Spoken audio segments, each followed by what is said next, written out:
Well, I mean, the thing is, we never know, right? I mean, you can look back at it from the perspective of history, and you can say, here is the moment where these 30 people did that. But I think, I mean, there are so many, there were only like 500 million people in the world 200 years ago, and now there's like 8 billion people or something like that. So I mean, I just think there are just hundreds of thousands and millions of people already doing this thing that can change the world. And what the singular thing will be, I don't know. I really don't know. I mean, I put the book out to try to give a historical perspective so that maybe some people out there will get that, you know, golden notion that will advance the civilization to the next level. And I'm not sure what that is, you know. It could be just recombining everything that we've heard from the Taoists, the Socratics, to the hippie counterculture. You know thyself, listen to your own inner voice, and try to evolve beyond violence, basically. Right.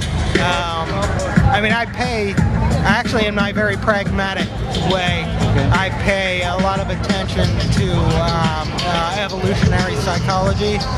You know about evolutionary psychology, that human beings are part of this Darwinian process, and we carry certain programs with us, and it's not really that mysterious why we engage in destructive behaviors. Anger and fear are powerful survival programs for species dealing with, you know, the environment, dealing with animals and bears and survival and all those things. The question is, how do we propel ourselves beyond that?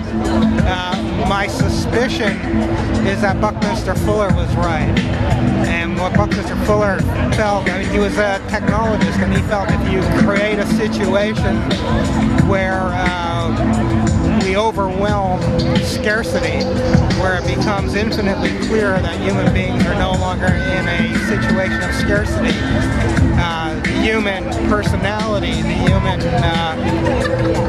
genome, in a sense, will evolve into a place where it no longer has to operate from warfare and from fear and from, you know, a struggle between humans for survival.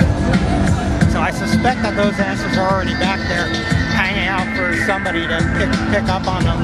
And in fact, people are picking up on them all the time. And in the open source movement, or the free software movement, where people are talking about if when you try to prevent people from sharing something that can be put up on the net and easily copied by any other person in the world, and yet the person who originally had it doesn't lose their own copy, that if you don't allow people to do that, this creates scarcity. So this idea of openness, of open source, of if there isn't just one thing that one person can have, there's one thing that everybody can have. This could become a technological reality with, you know, with physical matter, probably in 30 or 40 years if you understand nanotechnology. So that becomes the issue, you know. So I think maybe we've already done it. I think the whole idea of open source, of free software, of that spirit of if I have something that I can share where I don't lose anything from sharing it, I'm going to do it. And it's the evolution of people who are really determined to do that. That may prove to be, you know, a great breakthrough. And we won't have to talk about countercultures anymore.